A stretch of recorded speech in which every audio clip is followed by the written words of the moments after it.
So we finished with the death of Abraham last time, close-up of Isaac's life now being transcribed by Jacob. Remember, Jacob is transcribing Isaac's life. Isaac was transcribing Abraham's life, the various recorders of that history. Early on we've seen Isaac's own personal tests of faith and the birth of his twins, Jacob and Esau. The majority of the chapter compares the character and the activity of these two brothers. That's what we've been talking about last time. And it finishes up as we see one brother, Esau, more or less just giving away his birthright to his brother Jacob for a pot of stew. God had promised that it would go to Jacob, but you notice Jacob's small faith moved him to manipulate in order to get it rather than to just wait on God. God had said the promise is going to go to you. Rebekah knew that from the beginning. The younger son would be the one that would get the promise. And it's just another case of manipulation, trying to get ahead of God, fixing the thing. So it shows you that small faith moves you to certain actions which many times you regret, in the same way that great faith moves you to certain actions that cause us to rejoice. And we're all guilty of it. All of us have had this type of experience. That's one of the things I love about Genesis. It's an ancient record of ancient peoples, and yet the stories, the feelings, the relationships, the mistakes that the people make are so common. We see ourselves in these characters. I find that so wonderful.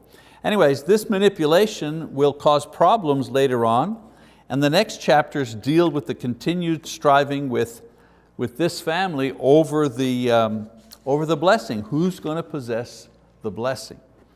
Now in chapter 26, verses 34 and 35, it says that Esau, to the sorrow of his parents, married 2 pagan women from the area. So this sets up the condition and the strife within the family as we enter into the story as it is being told in chapter 27. So let's read verses 1 to 5. It says, "Now it came about when Isaac was old and his eyes were too dim to see, that he called his older son Esau and said to him, 'My son,' and he said to him, 'Here I am.' Isaac said, 'Behold, now I am old and I do not know the day of my death. Now then, please take your gear, your quiver and your bow, and go out to the field and hunt game for me, and prepare a savory dish for me, such as I love, and bring it to me that I may eat, so that my soul may bless you before I die.' Rebekah was listening while Isaac spoke this to his son Esau. So when Esau went to the field to hunt for game, to hunt for game to bring home. So Isaac is getting older. He's not really near death at this point as he thought, because he goes on to live to about 180 years old. He's about 135. So there are some days we feel like 135 and we're ready to go, right? But so he was feeling old. He wasn't ready to die, he was feeling old.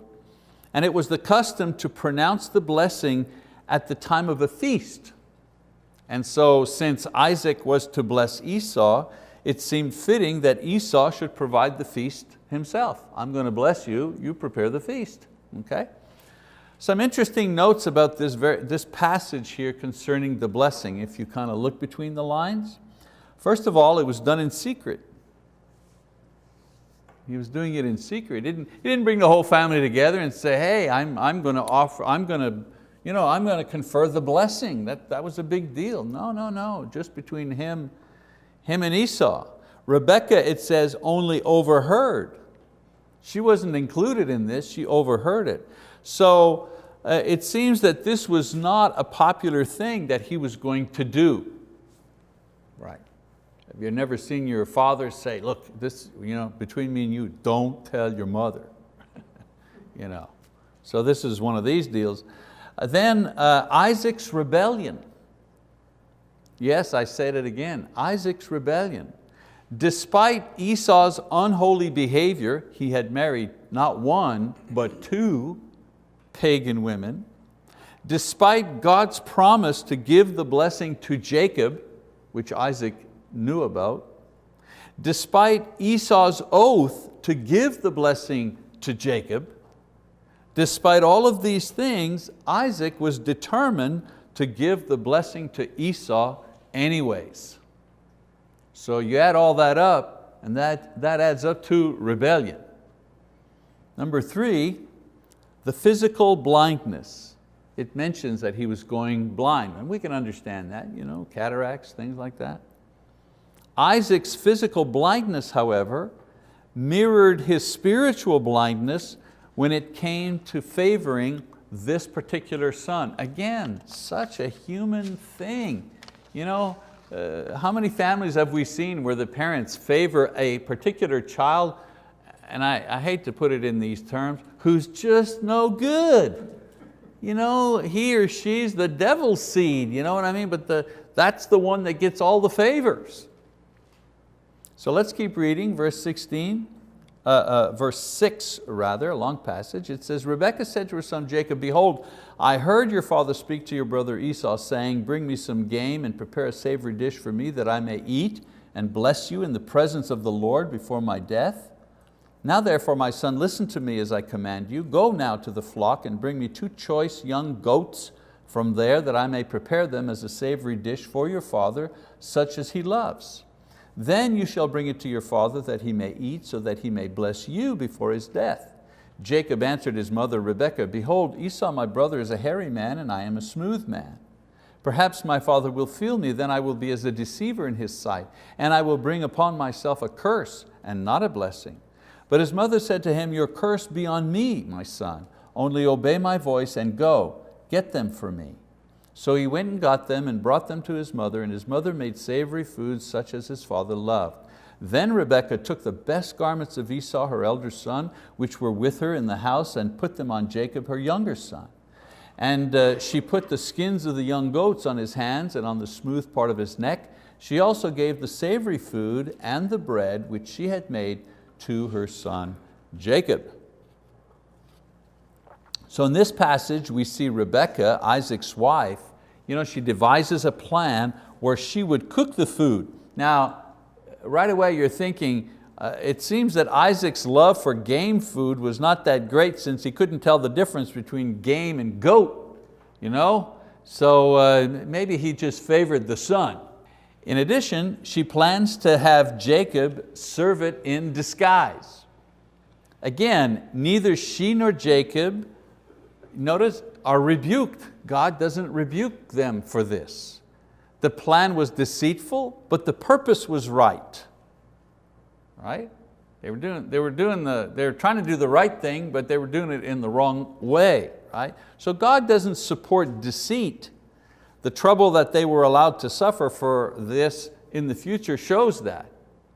But God lets us work our way through with our own methods if we insist on it, instead of waiting patiently for Him. It's a little bit like, hey, knock yourself out.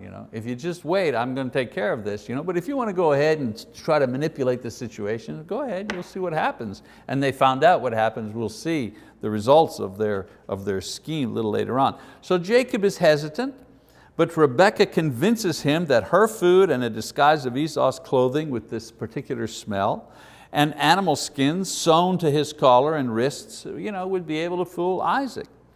So we see something about Rebekah here, very interesting. She's a forceful and decisive woman. She makes a plan, she convinces her son, she's even ready to take the blame if it all goes wrong. She says, don't worry about it, the curse will be on me. Now this could be for the love of her son, but her character so far suggests that she is a strong-willed believer. She's a kind of take charge kind of woman. Isaac seems to be a little more kind of laid back. If you're looking at the two characters, there's a messenger that goes out to find him a wife and bring him a wife, and it says she comforted him after the death of his mother. You kind of get an idea of what kind of man he is. Her strength, Rebekah's strength, is her zeal for God and doing God's will, but her weakness is impatience. Impatience and self-will. And again, how many people are like that? We want to do the right thing, we're going to do, we're not afraid to go ahead, and a lot of times we're trying to get to the right result, but we take all kinds of back roads in order to get there like this. So the story keeps on going. Verse 18, it says, then he came to his father and said, my father, and he said, here I am. Who are you, my son? Jacob said to his father, I'm Esau, your firstborn. I have done as you told me. Get up, please sit and eat of my gain, that you may bless me. Isaac said to his son, how is it that you have it so quickly, my son? And he said, because the Lord your God caused it to happen to me. Then Isaac said to Jacob, please come close that I may feel you, my son, whether you are really my son Esau or not. So Jacob came close to Isaac his father, and he felt him and said, the voice is the voice of Jacob, but the hands are the hands of Esau. He did not recognize him because his hands were hairy like his brother Esau's hands, so he blessed him. And he said, are you really my son Esau? And he said, let's go back here. See, the smell of my son is like the smell of a field which the Lord has blessed. There we go. Verse 28 says, now may God give you the dew of heaven and of the fatness of the earth and an abundance of grain and new wine. May people serve you and nations bow down to you. Be master of your brothers, and may your mother's sons bow down to you. Cursed be those who curse you, and blessed be those who blessed you. A long passage there. One question arises from this passage. Why did God honor this blessing when it was received through deception and lies? Certainly not because God justifies or doesn't care about lies. Certainly not because the means justifies the end, or the end justifies the means. Certainly that's not how we play. That's not our God. Not the end justifies the means. That's not how we work. The answer is because God honors our will. For good or evil, He honors our will. He allows us to choose. That's why a good goal was pursued in a wrong way. He allowed it to happen. God promised the blessing to Jacob, but his mother and Jacob went ahead of God, like Abraham and Sarah did. The apple doesn't far to fall from the tree. And so they went ahead of God in order to work the thing out, and God permitted them to do it, but He also permitted them to suffer the consequences. See, that's free will. You get to choose, but you get to choose, your choice will also determine the consequences that you will suffer afterwards. If you obey me, He says, you will live. If you disobey me, you will die. So the sins were definitely on Esau and Isaac's hands. One of them for being an ungodly man, Esau, he was an ungodly man, he was a sinner. And the other, Isaac, sin was on his hands as well because he refused to do God's will. It was blatant. God would have handled them and the blessing in His own way and time, but Jacob and Rebekah would not have sinned, if they would not have sinned or kind of rushed ahead. So this brings up another ethical problem, and that's the problem of the lesser of two evils. Sometimes we're in a situation where our options are bad and worse. Like you ever been in a situation, bad and worse. For example, a woman, a pregnant woman is going to die. There's no doubt about it. She's going to die if she doesn't abort the child. And I'm not going to go into all the medical reasons for that, but we know that happens from time to time in certain types of pregnancies. A woman won't survive it. So it's the mother or it's the child. Is there a good choice there? No. It's bad or it's worse. Or people will be murdered if the one hiding them does not lie.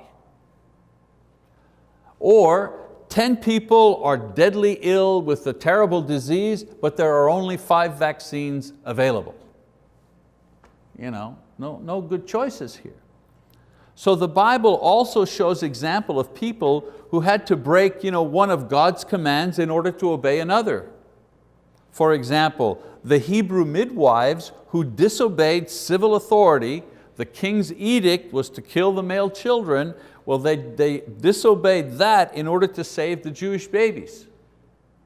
And of course, risking their own lives. So a bad and worse. Bad, kill the kids, or not kill the kids, or disobey the king and have ourselves killed. No good choice here. Or Rahab, the harlot, lied to the army and jeopardized her family in order to protect the spies. So some would argue that Jacob and Rebekah lied and practiced deceit in order to preserve the promise and save it from going into the hands of an ungodly man, thus bringing condemnation and destruction on the family. But lying to save it was not as bad as what could have happened. A bad thing is, well, you lied to save the blessing. A worse thing is the blessing goes to a guy like Esau.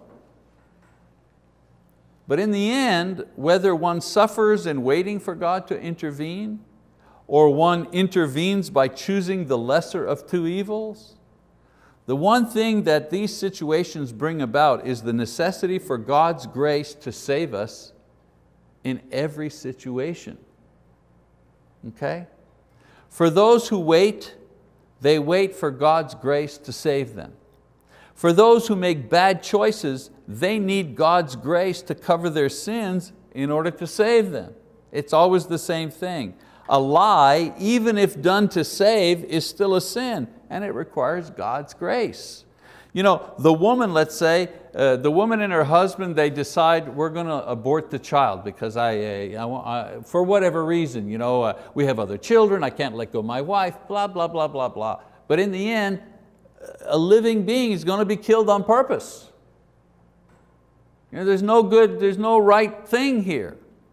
So a woman lets the child go in order to save her life. You know what she needs? She needs God's grace to forgive her and also to comfort her in having to make this impossible choice. Jacob and Rebekah needed God's grace to forgive their flawed plan, even if it was done with good intentions. And because they were in a faith relationship with God, they received that grace. That's the difference. That's the difference. The point is, if you are in a faith relationship with God, you receive grace for sins. You receive grace for bad choices. You receive grace for decisions, the lesser of two evil type decisions. It's evil or it's even worse evil. So no matter what you choose, it's evil. Well, you need grace for that, to cover that. If you're not in a relationship with God, then you don't receive the grace. That's the terrible thing. Many non-believers are faced with the impossible choice, two evils. They have to choose one, and then they also recoup the consequences of those things. The difference with a Christian is if you make the lesser of two evils, you're still with God's grace. I love that analogy of the woman with the child. There's no good choice there. That woman will need the grace of God to forgive her for having destroyed this child knowingly and willingly, but she also needs God's grace to comfort her because she lost her child.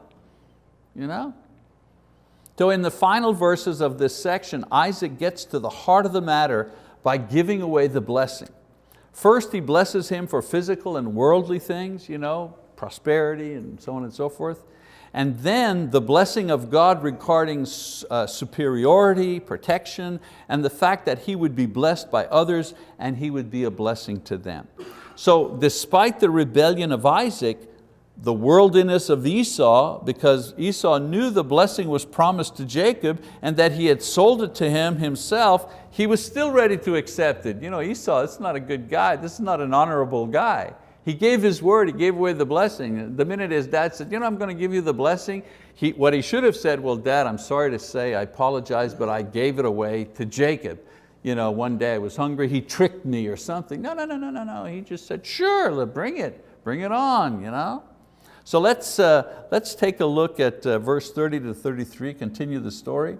It says, now it came about as soon as Isaac had finished blessing Jacob, and Jacob had hardly gone out from the presence of Isaac his father, that Esau his brother came in from his hunting. Then he also made savory food and brought it to his father, and he said to his father, let my father arise and eat of his son's game, that you may bless me.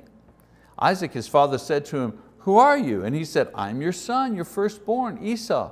Then Isaac trembled violently and said, Who was he then that hunted game and brought it to me so that I ate of all of it before you came and blessed him? Yes, and he shall be blessed.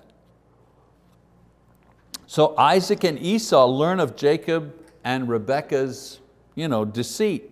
It's interesting that Isaac confirms that Jacob, notice he says, he shall be blessed. He finally gives in to God at last when in trembling reality he sees that God has judged his rebellion through Jacob's deceit. It's that uh-oh moment. Uh-oh, the light comes on. He's been had. He's been, you know what they say, what is it, gobsmacked? It's like God reached down and slapped him behind the head. Have you ever done something wrong? You knew it was wrong, but you kept doing it anyway, and then something happens to you to prove that you shouldn't have been doing this all along, and you get caught? That moment of, I knew that I shouldn't have done, I knew this was going to happen. Well, that's what's happening to Isaac here. He loved Esau, he idolized his son's virility, and he allowed it to blind him and go against what he knew was right. And so now, God has shown him through this event what he knew all along, but he wouldn't give in to, that Jacob was God's choice. It's like it hit him all of a sudden. God always wanted me to do it, and no matter what I did, God has worked it out in such a way that I've blessed Jacob. His trembling was a mixture of anger at his family, but also fear that God had, by this event, judged his rebellious heart. Terrific moment. So he's quick to see this and he becomes firm. That's why he says, and he shall have it. Okay, I'm through being rebellious. Don't even argue with me. Jacob's going to keep the blessing. 34, this is so painful to read this. When Esau heard the words of his father, he cried out with an exceedingly great and bitter cry and said to his father, bless me, even me also, O my father. And he said, your brother came deceitfully and has taken away your blessing. Then he said, is he not rightly named Jacob, for he has supplanted me these 2 times? He took away my birthright, and behold, now he has taken away my blessing. And he said, have you not reserved a blessing for me? But Isaac replied to Esau, behold, I have made him your master, and all his relatives I have given to him as servants, and with grain and new wine I have sustained him. Now as for you then, what can I do, my son? Esau said to his father, do you have only one blessing, my father? Bless me, even me also, O my father. So Esau lifted up his voice and wept. He's begging. He's a grown man weeping and begging his father. 39, then Isaac his father answered and said to him, behold, away from the fertility of the earth shall be your dwelling, and away from the dew of heaven from above. By your sword you shall live, and your brother you shall serve. But it shall come about when you become restless that you will break his yoke from your neck. He's asking for a blessing, and what is Isaac giving him? He's giving him the bad news of what his future is going to be like. So Esau is sad because the political advantage of the blessing has slipped away from him. The elder will serve the younger means their descendants will have this type of relationship.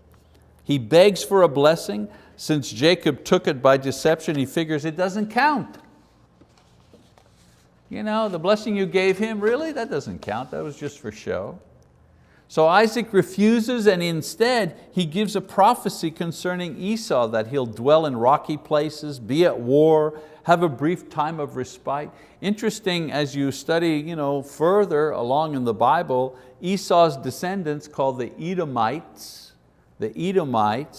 bear this prophecy out. They lived in the hill country, they were constantly at war with Israel, and they were independent for a time until David's reign. But once David took control of the nation, as a king, and unified the nation, they became in subjection to David, and then ultimately they disappeared as a people. So let's just keep going near the end. It says, so Esau bore a grudge against Jacob because of the blessing with which his father had blessed him. And Esau said to himself, the days of mourning for my father are near, then I will kill my brother Jacob. Now when the words of her elder son Esau were reported to Rebekah, she sent and called her younger son Jacob and said to him, behold, Your brother Esau is consoling himself concerning you by planning to kill you. Now therefore, my son, obey my voice and arise, flee to Haran, to my brother Laban. Stay with him a few days until your brother," notice she says, "stay with him a few days until your brother's fury subsides, until your brother's anger against you subsides and he forgets what you did to him. Then I will send and get you from there. Why should I be bereaved of you both in one day?" And it says, Rebekah said to Isaac, "I am tired of living because of the daughters of Heth. If Jacob takes a wife from the daughters of Heth like these from the daughters of the land, what good will my life be to me?" So here we go, the deceit bears fruit, of course, as Esau's sadness turns into a murderous rage. What else was going to happen?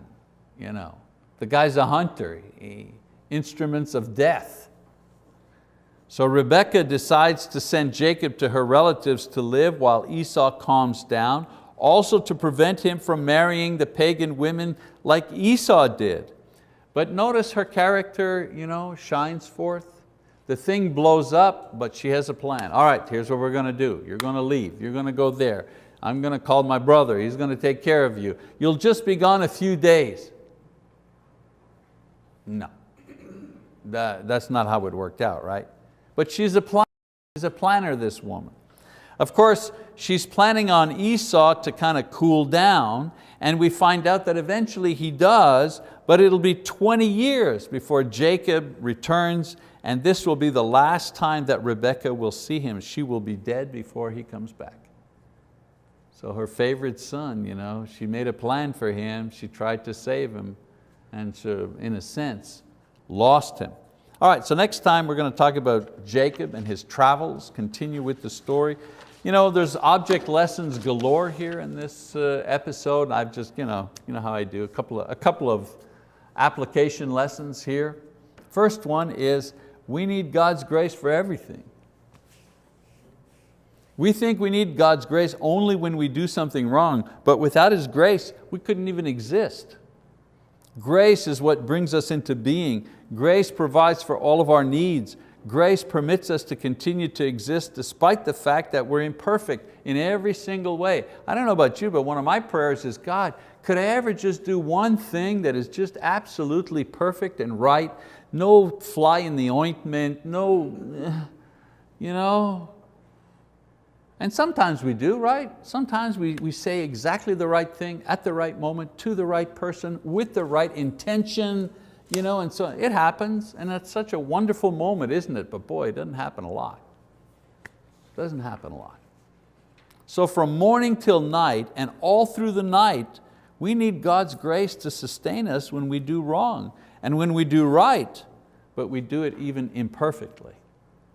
So one lesson that we see from these people, all of them, from the dad to the mom to the son, they need God's grace in every way as we do. Lesson number 2, blind love is not true love. Esau is a good example of those children who are talented and charismatic. They're raised in Christian homes with love and stability, but they love the world, they reject or ignore all the good influence that is around them. And we know children like this, right? Parents sometimes make Isaac's mistake of ignoring all the signs of fallen faith and try to love their children into heaven. You can't do that. You can't love them into heaven. One thing that we see in the record here, nowhere in the record of Isaac and his dealings with Esau, nowhere in the record does Isaac rebuke, admonish, or discipline Esau. You don't see it anywhere. You don't see it anywhere. On the contrary, he encourages him in his ways.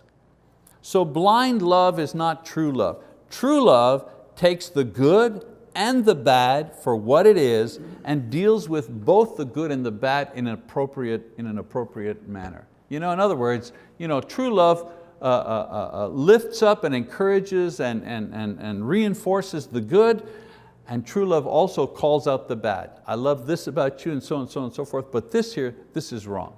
This is what you're doing here, This is wrong. I remember when our kids were a small example, I always use smoking because it's such a universal thing, because all of us, many of us have had to deal with tobacco in our lives. And I used to say to Paul, because he was always the one who wanted to experiment with everything, and I said, all I'm telling you is this, you can smoke behind my back. It'd be the easiest thing for you in the world to go behind me, or you're outside of the house. I'm not watching you 24/7, but I just want you to realize one thing. Every time you smoke, you're disobeying me. I don't care if you're 50 miles away or 5,000 miles away. Every time you pull out a cigarette and you light up, you are disobeying me because I have commanded you. As your father, do not do this. This is destructive, this is not good for your health, blah, blah, blah, all the things we all know. And that stayed with him his whole life. And yeah, did he disobey me? Sure he did, sure. Young guys go out, they go in the military, they try all kinds of stuff. But he's come back and said, I remember, I knew every time I wasn't doing the right thing. I'm just using that as an example. We have to build up our children and really tell them, I appreciate this about you, or I love this quality about you, but we must also not be afraid to say, but this thing over here, this is not a good thing. You're going to have to work on that. I'm going to pray for you and whatever. You can't love the sins away. You have to rebuke the sin. You have to admonish the sinner. And then the third lesson, of course, come on, there we go. There's always a price to pay. That's pretty obvious here. Always a price. Isaac lost both sons, and he lost the confidence of his wife for his rebellion. Rebekah lost sight of her beloved Jacob and the peace that she had in her home. Esau lost the blessing, he lost the respect of his parents, the fellowship of his brother, and Jacob lost the entire family. So everybody was a loser at the end. Jacob for his deception, Esau for his worldliness, Rebekah for her manipulation, Isaac for his rebellion. Everybody's a loser because everybody, of course, was disobeying God. So even if no one knows, even if you think it'll result in good, there's always a price to pay for sin. And I'm looking here, and we're pretty much experienced Christians here. I'm certainly preaching to the choir. So, all right, so next week we'll just keep on going with Jacob's great adventures with Laban and finding a wife and so on and so forth.